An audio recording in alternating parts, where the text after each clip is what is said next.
Last night, the NFL had their annual awards ceremony where they shared the winners of the Associated Press Awards, along with revealing the Hall of Fame class of 2024.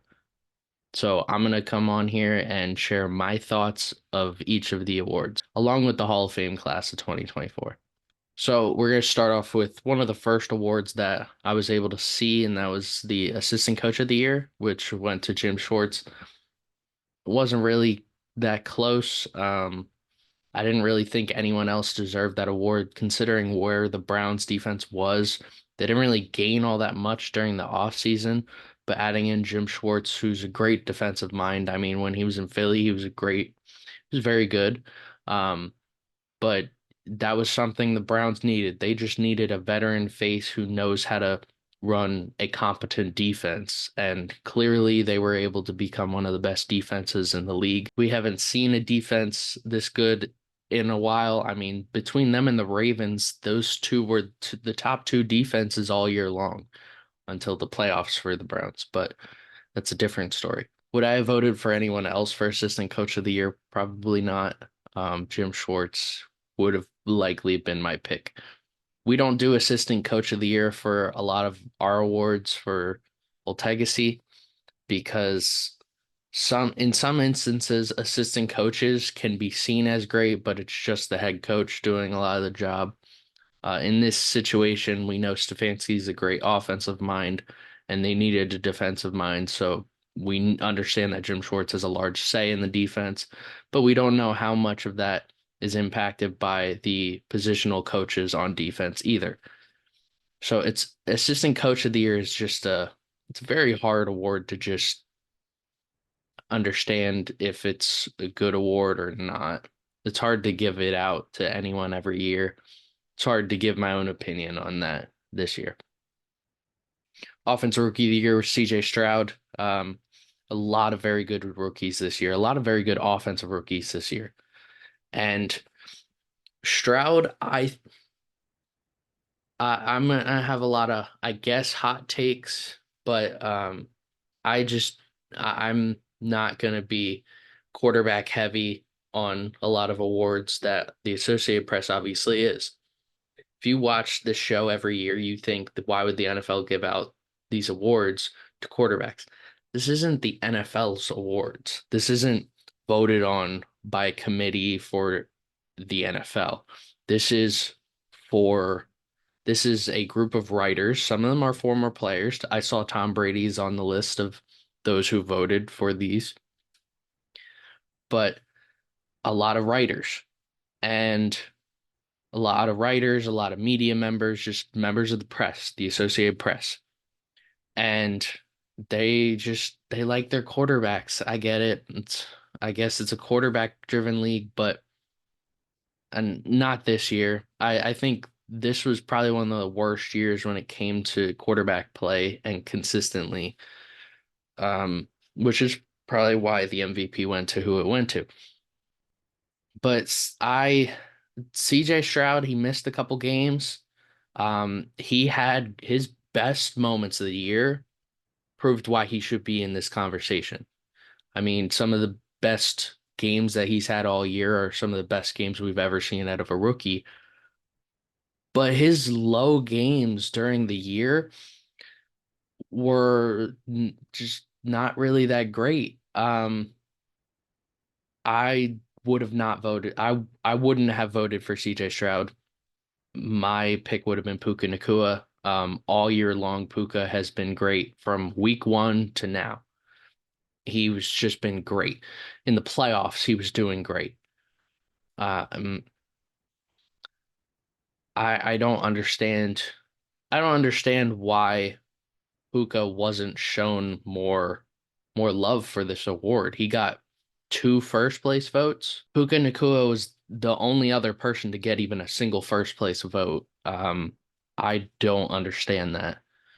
I mean, he broke rookie records in receiving yards and catches, and those records have, I mean, the receiving yards record was nearly broken twice with Justin Jefferson and Jamar Chase, and Puka's just an afterthought because there's a quarterback. Um, I don't know. Jahmyr Gibbs, I think he had a very good year. I didn't think he came on until a couple weeks into the season, which kind of downplayed his season, along with sharing the load with David Montgomery. So I understand why he wouldn't get any first place votes. Sam Laporta, all year long, he's had a great year. I think in a normal year, Sam Laporta is probably Offensive Rookie of the Year. But I don't know if I would have voted. I wouldn't have voted for Sam Laporta just because his usage as a tight end isn't the same as the usage that Puka Nacua's had as a wide receiver. And I think Laporta's had a great year. But yeah, Puka Nacua would have been my vote, not CJ Stroud. I think he was more consistent. I think both were playing at a high level, but I think he was playing at a higher level more consistently than CJ Stroud was all year long. I have been saying that since week one in our group chat for Old Legacy. So yeah, I get it. I knew he was CJ Stroud was going to win this award. I don't agree with it. Defense Player of the Year, Myles Garrett. This was probably the worst year when it came to defensive awards in a very long time. I don't know if I agree or disagree with Defense Player of the Year. I know the race came down to Myles Garrett and TJ Watt. I know Micah Parsons was in the running, which statistically speaking, Micah probably shouldn't have. And I like Micah um, because he went to Penn State. I've been rooting for him. I want him off the Cowboys, but um, I've been rooting for him. He was my pick going into the year for Defensive Player of the Year, and he started off the year good, but he really has not taken that next step that you would expect. And we're all kind of waiting for that. We're all waiting for him to have that big breakout year. It's probably because he started his career so hot and at such a high level, he really hasn't improved from that all that much. Deron Bland got a first place vote, which, when you break a record like the most pick sixes in a single season, I expect you to be in this running. In fact, when he broke the record, I thought he was going to run away with Defense Player of the Year, but then he played against DK Metcalf and kind of ruined his coverage statistics a little bit. Came down to CJ Watt and Myles Garrett all year long. I had a ranking that I was sharing with some of the other administrators of each of the other teams, and I was sharing like my Player of the Year vote. When I vote for Player of the Year, it's to give some backstory. Player of the Year is an award that we give out on our page that is the best player of the year, regardless of position, regardless of anything. It is MVP, but better thought out. We go by division. We do division players of the year. We do conference players of the year, and then ultimately the NFL player of the year for each given year. So I give my top 10 players of the year ranking throughout the entire year. And I had TJ Watt consistently inside the top 10 every single week from start to finish. And Myles Garrett was in that top 10. He was ahead of TJ Watt, I believe, at one point. Both were tied for a very long time at like the 3-4 spot. And I honestly didn't know who to pick. Both were playing at such a high level. They were being able to stop the pass and the run. I mean, TJ Watt was dropping back in the coverage, getting an interception against the Rams, I remember, and Myles Garrett was getting points on the defense, forcing the Browns to score points on defense. Um, it was very hard for me to decipher who was better at that point. But then as the year went on, that last stretch of like seven-ish games, Myles Garrett disappeared. Yes, he got injured, and that's why he got injured. You shouldn't like just give it to him because if he played healthy, I hate the if scenario. Don't put the if scenario in this. He didn't play that good that end of the season. So and TJ Watt didn't play great either at the end of the season, but he still played significantly better than Myles Garrett did. I understand you have those advanced statistics like pass rush win rate. I don't care about those statistics. Um, I understand some of them are very helpful, but I'm just not a fan of them. From what I've seen all year long, TJ Watt was consistently the top player on defense. And Miles Garrett at his peak, that the one game I might have been the Colts game, he looked like the best defensive player in the league at his peak. But at his worst, I mean, he was just some random defensive edge rusher. And I don't agree with him for defense player of the year. I also think that this was a pretty down year for the defensive side of the ball. So I'm not a fan of it. And that goes into defensive rookie of the year. I think defensive rookie of the year, this was one of the worst years in recent memory that I can remember. The defensive rookie of the year voting was pretty close. When it comes to voting for Associated Press, they used to do voting for first place only, voting for who they think's going to win, versus now they vote for who's the top three, which adds a little more depth to the award. There was three people really in the running. I thought there would have been a fourth, but I get it. The winner was Will Anderson Jr. I'm not a fan of that. Jalen Carter and Kobe Turner finished second and third. And Devin Witherspoon was that other guy I really thought he was gonna have some sort of say. He was gonna have his piece of the conversation, but really didn't get much votes. And then Joey Porter Jr. and Yaya Diaby also got a first place vote. So, which I'm happy for Joey Porter Jr. Yaya Diaby, he had a very good year too. Will Anderson started off the year non-existent. Kind of felt like how Trayvon Walker's first season started. But then he really started having a couple good games here and there. I didn't think he was terrible, but you don't look at how he played the entire year and think this guy's the defensive rookie of the year. Um, I think Kobe Turner had a better year. I think Devin Witherspoon was better for a longer period of time than Will Anderson. I think Jalen Carter had a better year. I think there was better defensive, and there's probably a lot more defensive rookies that I could think that were better. He did have 22 quarterback hits. 7 sacks is okay. It's solid. That's not something I'd scream that's defensive rookie of the year, but it's not something that I'd be like, that's a bad year. It's not. He had a solid year.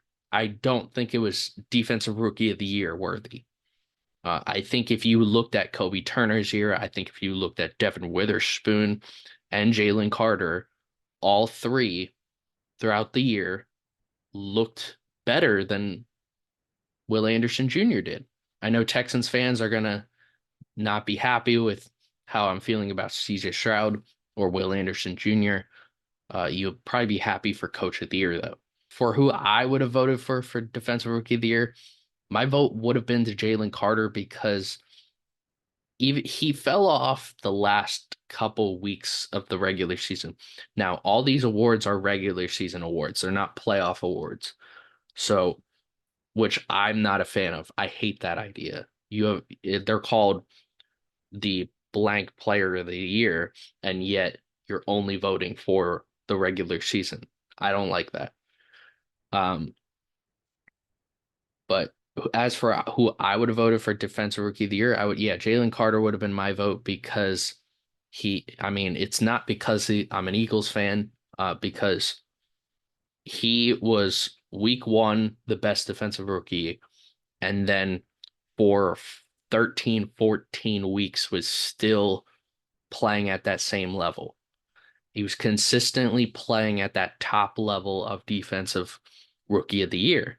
And yes, those last couple weeks, because of the change in scheme on defense, the change at defensive coordinator, that rotated him in less. So, which is probably why he ultimately didn't win.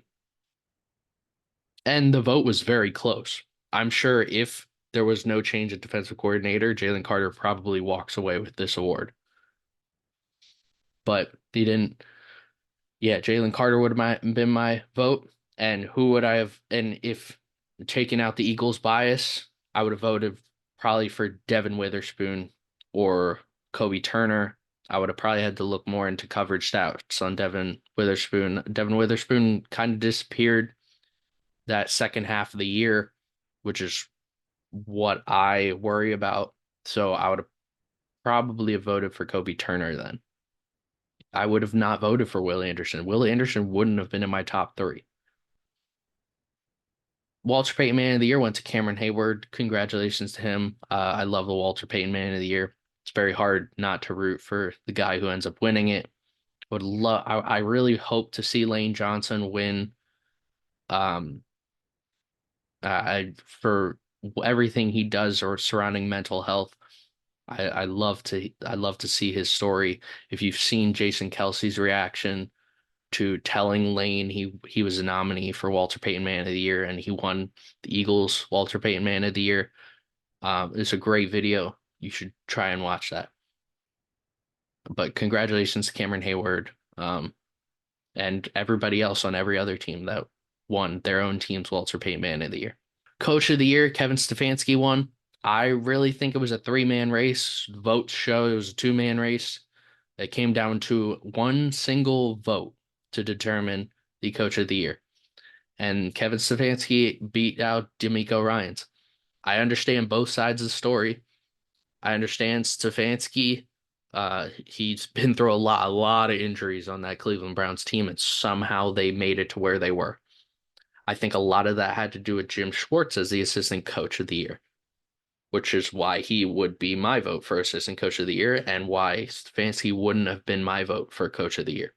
My vote for coach of the year would have been DeMeco Ryans. You have a young team, a young, inexperienced team, and they were able to get to where they were.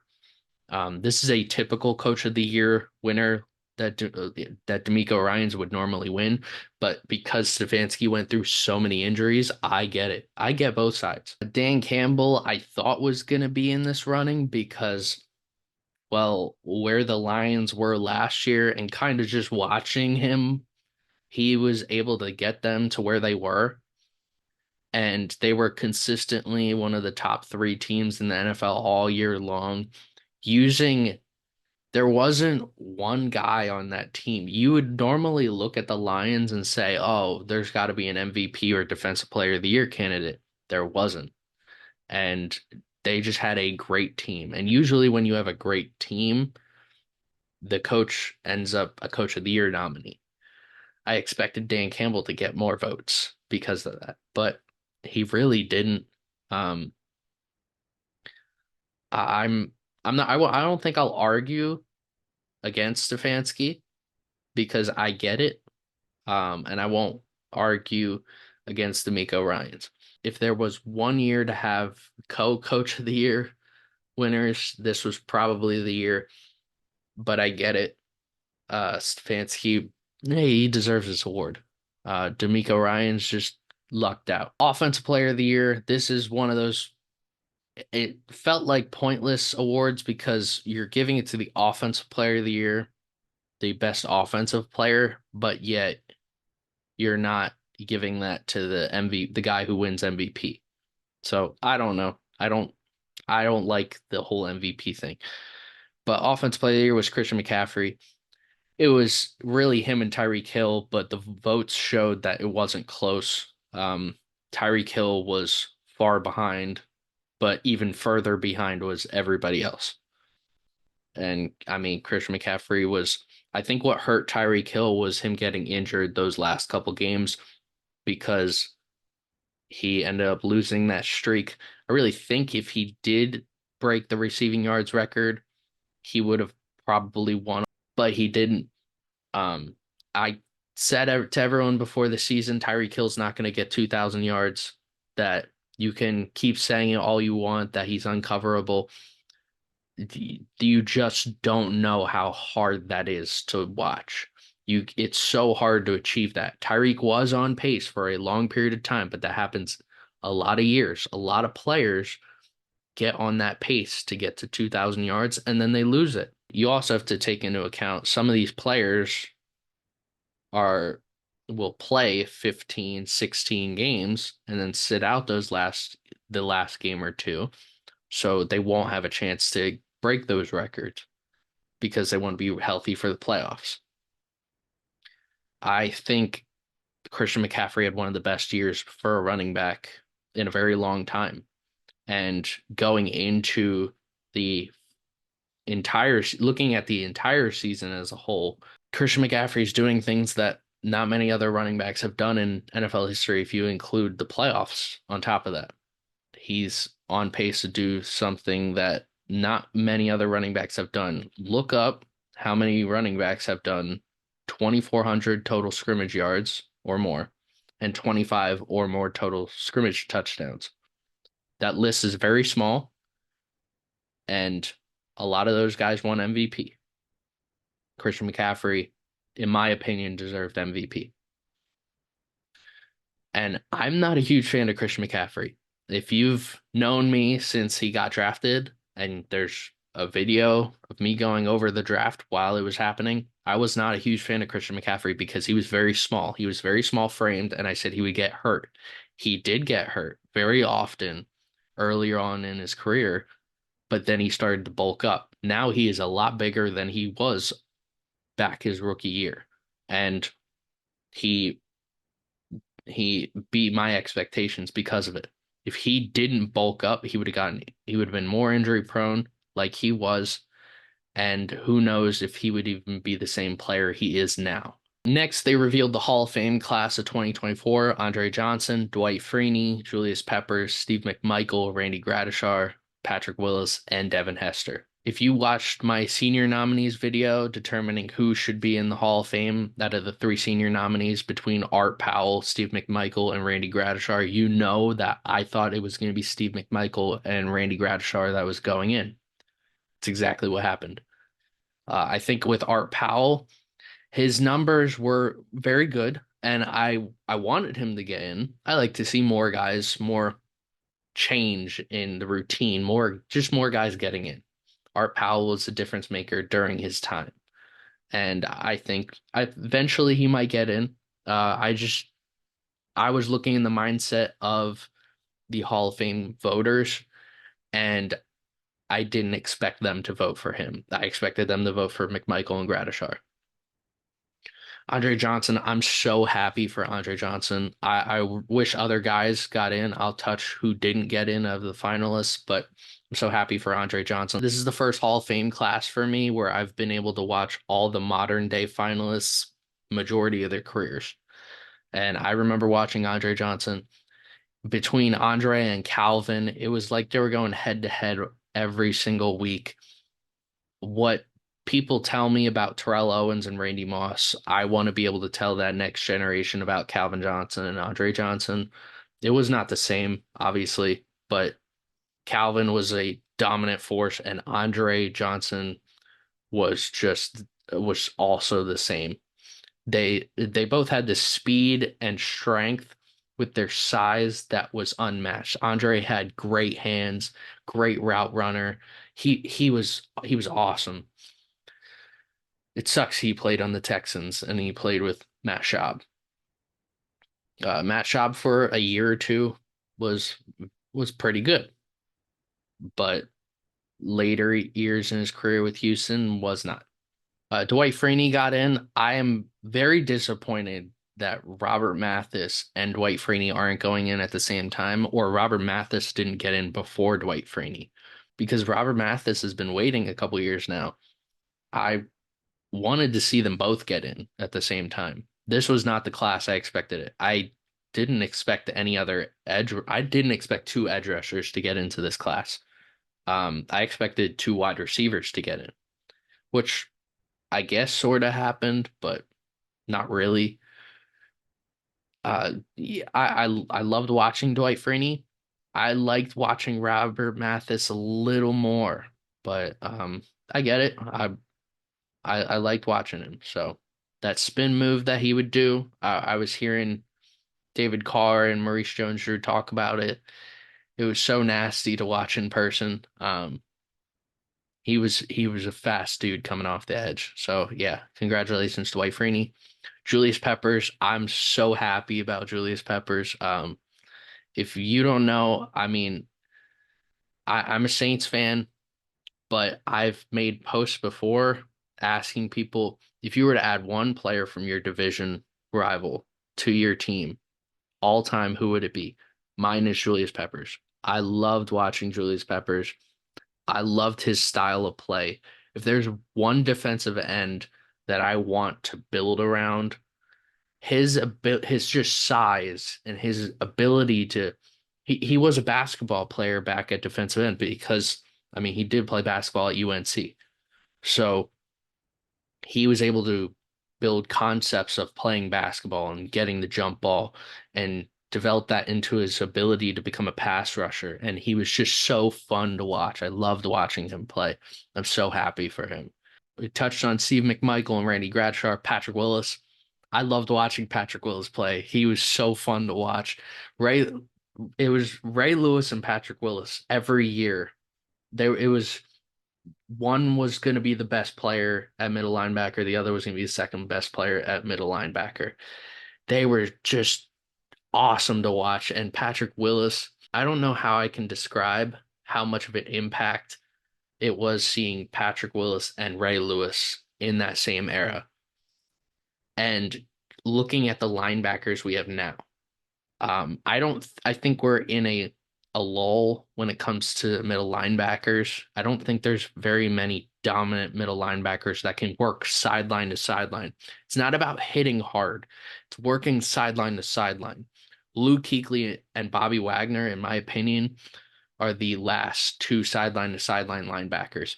Fred Warner is a very good linebacker. I just he just doesn't almost take my breath away in the way I was able to watch Luke Kuechly work sideline to sideline and Bobby Wagner go sideline to sideline. Bobby Wagner is still playing, but in his prime, and then hit people or then get an interception. But Patrick Wilson, Ray Lewis, they did that on a weekly basis. It was so fun. I'm so happy to see Patrick Willis. I knew Patrick Willis was getting in. When I heard he was retiring, I was so upset, but I knew he was getting in. So I'm so happy. And then my favorite Hall of Fame nominee, Devin Hester. I'm so excited to see Devin Hester get in. Devin Hester is Devin. My first ever touchdown I ever watched was a return touchdown by Devin Hester. And it, I remember watching it and him going down the sideline and thinking, oh, why isn't anyone catching up to him? I didn't understand football concepts, but that was Devin Hester's rookie-ish year. I don't have very many memories of that. I have very mem I have a lot of memories after his rookie year, and his rookie year was obviously one of the best years by returner ever. But Devin Hester was one of the fastest guys in NFL history. This dude, a lot of people say he wasn't a good wide receiver. They they utilized him just like a deep threat, and he started off his career at cornerback. So if you ever see something that's like lists him at cornerback, if you're playing Madden for some reason he's listed as cornerback, he started off his career at corner, but transitioned to wide receiver because he's so fast. Why wouldn't you utilize him at receiver to throw a screen, get a end around, and just give him the ball and let him work? Devin Hester, even in his later years, his last couple years with Chicago, his last year with Atlanta, I mean, when he played at Atlanta, he still had that boost. He still had that speed, being able to break Deion Sanders' touchdown record. in Atlanta was in primetime football was awesome to watch. I don't know if there's enough I could say to describe how great of a returner he was. He's the first return specialist to ever go into the Hall of Fame, and he deserves it.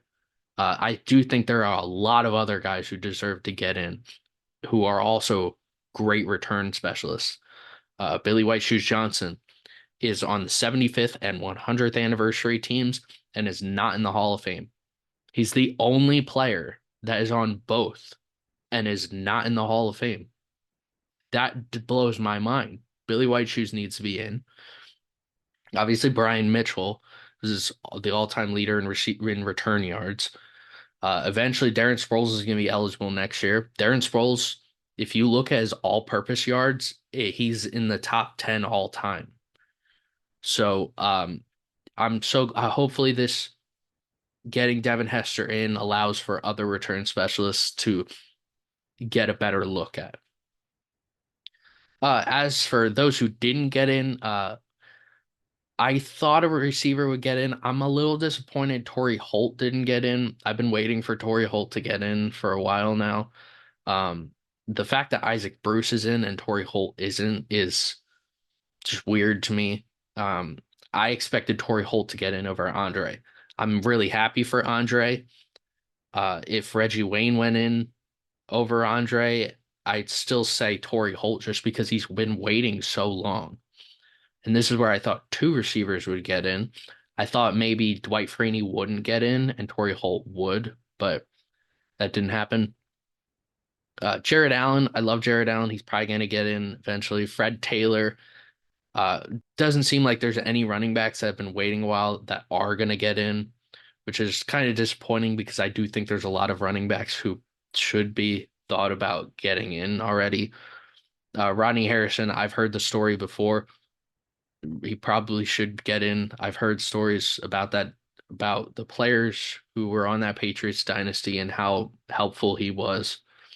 Darren Woodson has been waiting a while. I thought maybe they would squeeze him in, but I guess not. Jari Evans, I know he's going to get in eventually. I'm going to be super excited to see him in. This was probably not the year for him to get in though. Eric Allen has Eric Allen has a resume that shows he should get in. But he's gonna have to wait a couple years. And Willie Anderson, more recently, he's been in the finalist category, but I don't expect him to get in soon. He might end up being in this finalist circle for a while, and then his senior nominee comes in, and he's one of the senior nominee finalists. Um, the one guy I do think 100% should have been in over a couple of these guys is Antonio Gates. Most receiving touchdowns by a tight end ever. He's got more touchdowns receiving than Andre Johnson. He was one of the what people look at Tony Gonzalez. Tony Gonzalez and Antonio Gates were the best 1-2 top tight end duo that I've seen except for Jimmy Graham and Rob Gronkowski those first couple years in the early 2010s.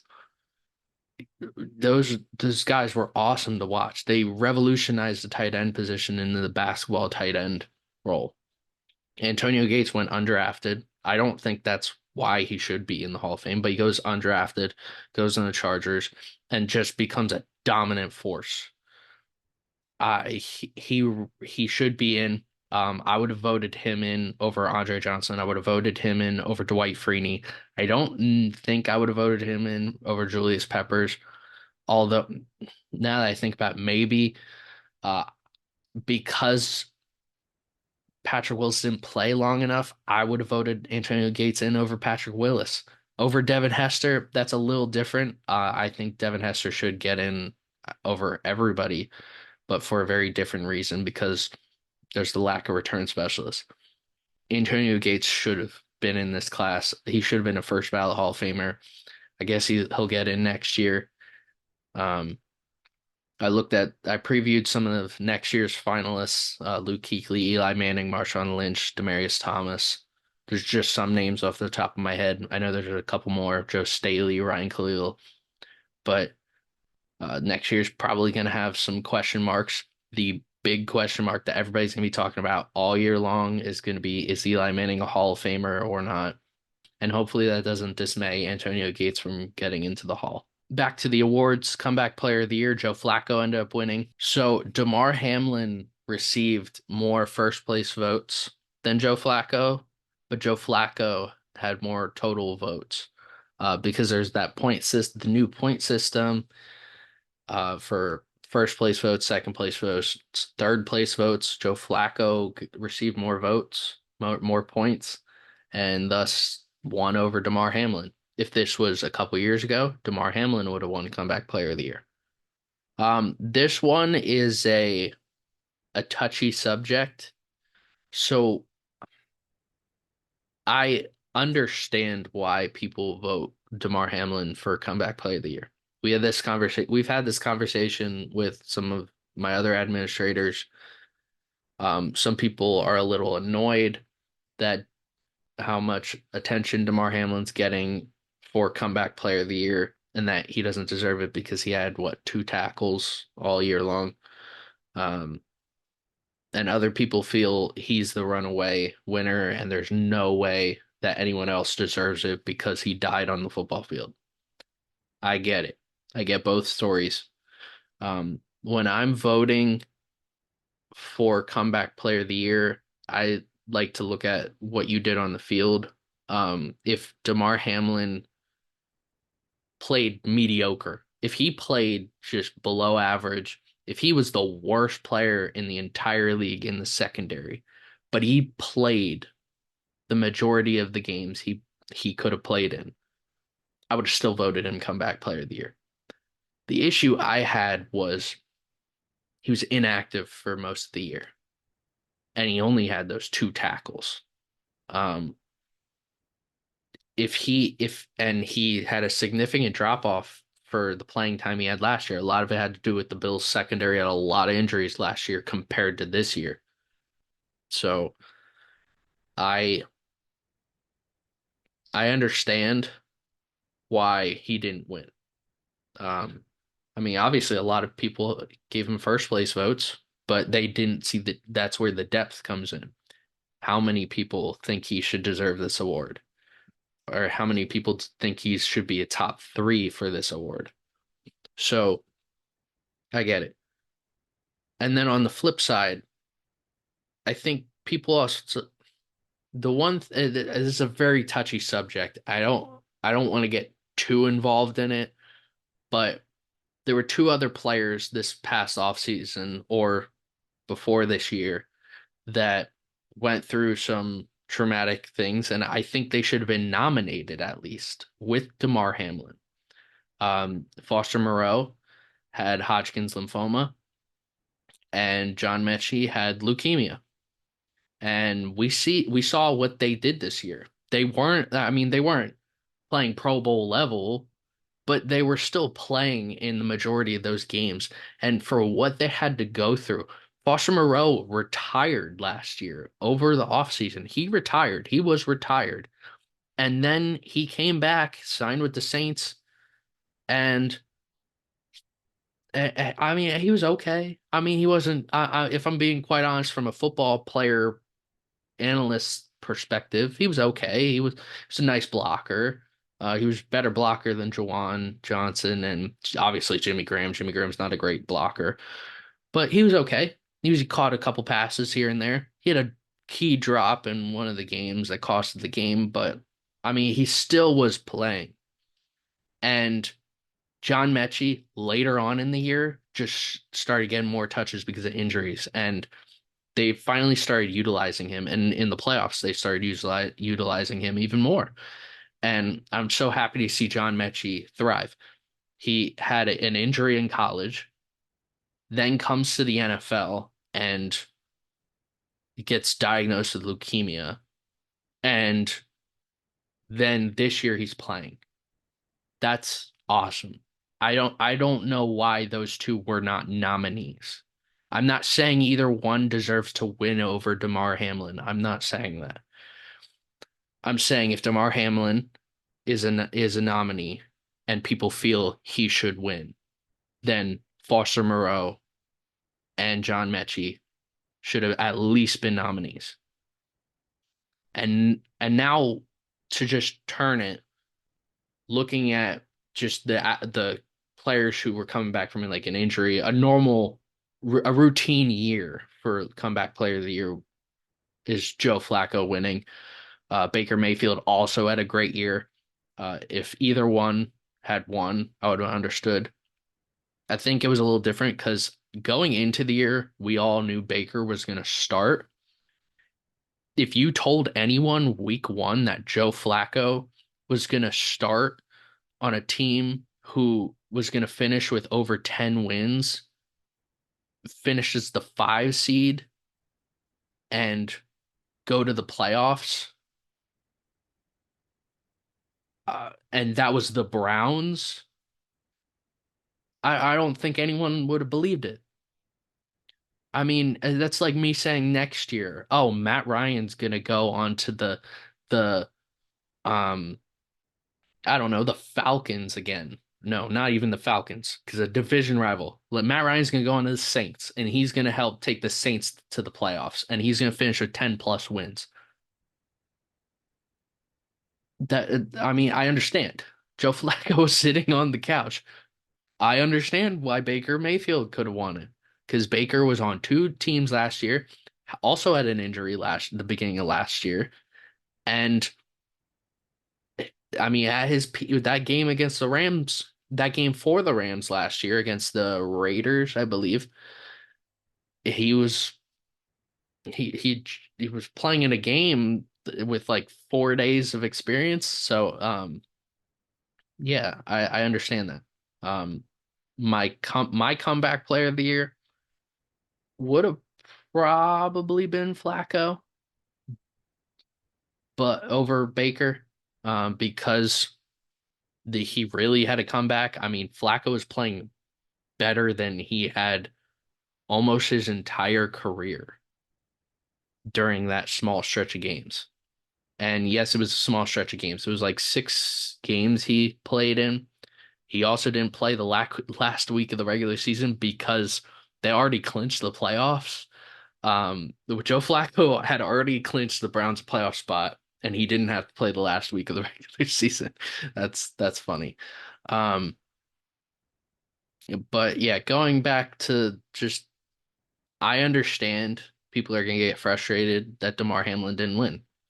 Dude died on the field. I said a couple weeks after the incident last year, I said if this guy plays again, this guy's gonna win comeback player of the year, no doubt about it. Just put your money in now. And going into last night, no changes. I expected Damar Hamlin to receive that award. I said it all night. I said this guy's winning comeback player of the year. This was one of the biggest surprises I've ever seen at an award. I 100% thought Damar Hamlin was winning. It never crossed my mind that Joe Flacco or Baker Mayfield, any of them, or anyone was going to win. Just know if you're going to consider Damar Hamlin to win the award, just please don't forget about what John Mechie and Foster Moreau had to go through to even play this year and play at solid level. They weren't Pro Bowl players, but they were they still had a lot to come back from. And now MVP. Lamar was I don't like MVP. I think it's dumb. I just make it a player of the year, make it the best player of the year. That's what we do at Old Legacy for our yearly awards. We do best player of the year. When people get into a hot debate on whether like Lamar should have won or not, they're always like, but it's MVP. It's the most valuable player. All it is the quarterback of the number 1 seed or number 2 seed occasionally. And that's kind of what it was. Lamar was winning. At no point this year did anyone say Josh Allen's name. And everybody talks about the turnovers, but that dude had what, 45 plus touchdowns in total. He had 50 on the entire year. I think he had 50 plus, including the playoffs. Dak Prescott all year long. I mean, there were some games here and there where he did not look good whatsoever. In fact, Dak Prescott was the reason I was eliminated from the playoffs. Um, uh, Jalen Hurts did not have a great year, but very similar to Josh Allen. It was a lot of turnovers. I think what hurt Jalen Hurts a lot more was the way the Eagles season ended. I understand why he didn't even get a single vote. I understand that. And I understand why Dak got a lot more votes. Dak was consistently just fighting for the Cowboys' life, but he, either way, the Eagles and Cowboys seasons ended the same. Um, Dak wasn't turning the ball over much. He also just, I mean, he wasn't, it looked like a stereotypical Dak Prescott season. And people might argue, oh, but he turned the ball over so much last year. Last year wasn't a stereotypical Dak Prescott year. A normal Dak Prescott year is what we saw this year. And that's, and people might say, but Dak Prescott hasn't finished where he finished now in the MVP votes. That's because I don't think this was a very good year for any quarterback. Patrick Mahomes didn't have a very good year. Um, I don't think Lamar had a very good year. I don't think any of these quarterbacks had a good year. Brock Purdy, I don't think he had a very good year. There was a time where people were calling him the MVP, and why? Why is Lamar the MVP? There was the, Lamar was already people's MVP before the Miami game, and the Miami game was his best game of the year. But why? Because he's the starting quarterback. Because he's the most valuable player on the Ravens. I get it on offense. People want to say if you took Lamar off the team that this team isn't good. That defense was the best defense all year. That defense was the best defense the entire season. I thought they were going to walk to the Super Bowl with how good that defense was. It had nothing to do with Lamar, but at the end of the day, that's what happened. It came down to what the offense did, and they really aren't good. I mean, Mark Andrews was coming back from an injury. Lamar has Zay Flowers and Odell are his top two targets. Zay Flowers is a rookie still. He's trying to figure out his stride. Odell's not consistent for Lamar. Um, because Mark Andrews was coming back from an injury, you didn't use Likely. And the running back situation, it really doesn't matter who's at running back. You're still going to run pretty well. Gus Edwards had one of the best years for a Ravens running back in terms of rushing touchdowns ever. I get it. He's the most valuable player, but when I look at this award, it should be who the best player in the league is, and that was Christian McCaffrey. I love Lamar Jackson. I've been a huge fan of Lamar since before he came into the NFL. I said he should have been the number one pick in his draft. If you go back to any of my previous posts, Lamar should have been the number one pick. Um, there's been two players that I've scouted and I've looked at on film and said, "Oh, this guy's clearly top five. There's no way he's going to drop." And one was Lamar Jackson. It falls all the way to 32 with a trade with the Eagles. And the other was DK Metcalf, who fell rounds and rounds.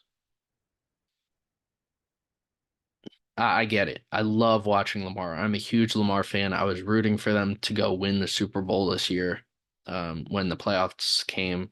But I don't think I can look at what Lamar did this year and say he was the best football player on the field this year. Not this year. Um, this was he was a more efficient player this year than he has in his entire career. But this award isn't the most efficient player of the year. And that's kind of what everybody's looking for.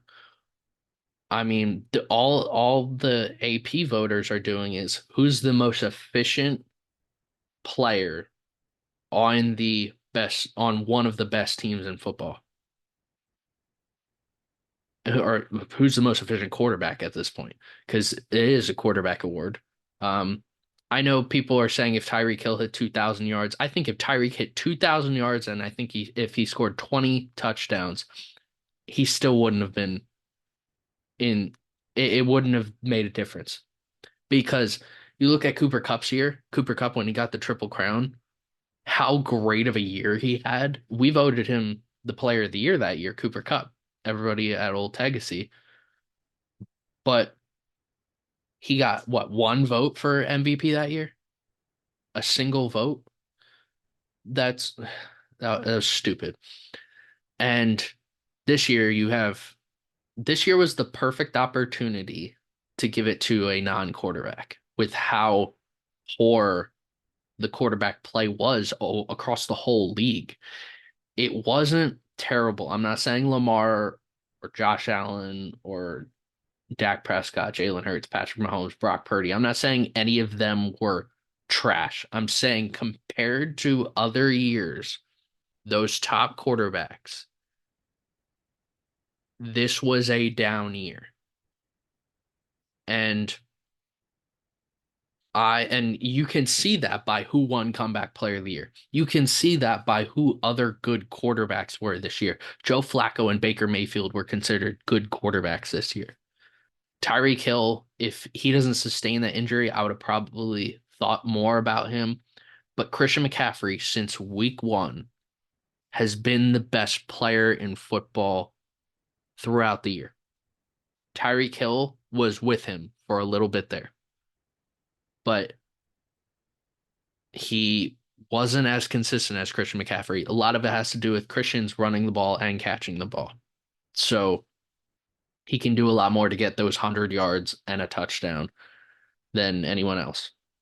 But I don't think it's that close. I think Christian McCaffrey should have won. I don't think there was a single player that was even close to what he was doing all year long. This is coming from before this year. I am an avid Christian McCaffrey hater. Call me a hater. I did not like Christian McCaffrey. But I saw what I saw this year. I saw the best player in football out of Christian McCaffrey. Tyreek Hill was up there too. And if Christian McCaffrey doesn't have the season, I'm voting Tyreek Hill. And if neither of them are, I'm not voting for a quarterback. I'm probably voting for TJ Watt or I'm voting TJ Watt for Defense Player of the Year if I had the vote. I would have voted TJ Watt then third. I would have voted CeeDee Lamb maybe. CeeDee Lamb, I mean, if you saw my post a couple weeks ago, I shared CeeDee Lamb and Tyreek Hill stats next to each other. They are very close. A lot of it had to do with Tyreek's injury, but CeeDee Lamb had more in some categories, was very close in some categories. I would have probably thought in my opinion, CeeDee Lamb was the better player this year than Dak Prescott. And I had CeeDee Lamb in fantasy, and I had Dak Prescott in fantasy. I know CeeDee Lamb was better than Dak Prescott. Now that's fantasy talk, but because of that, I had to watch the Cowboys games also because I'm an Eagles fan. I'm in Eagles country. I have to watch NFC East teams. I have to watch all Cowboys games too if the Eagles are not playing at the same time.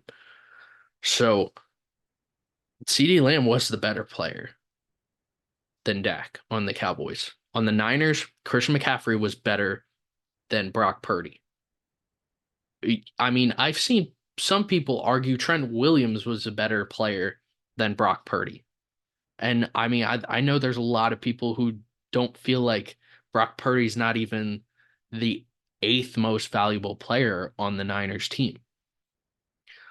The Ravens is a little different. Lamar is clearly the best player on the Ravens, but that doesn't make me just, all right, give it to him.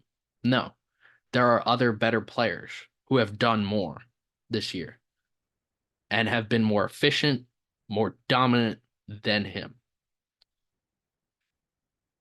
There are other players I would have voted for than Lamar. I would have overall, I would have voted for Christian McCaffrey over him. I would have voted Raheem Mostert over him. This is over every quarterback, by the way. If I'm voting them over Lamar, it means I'm voting them over every other quarterback in the entire league. I would have voted Christian McCaffrey, Raheem Mostert. You look at the numbers, you watch him play. If he's not getting 100 yards, he's still scoring a touchdown in most of his games. Tyreek Hill, CeeDee Lamb.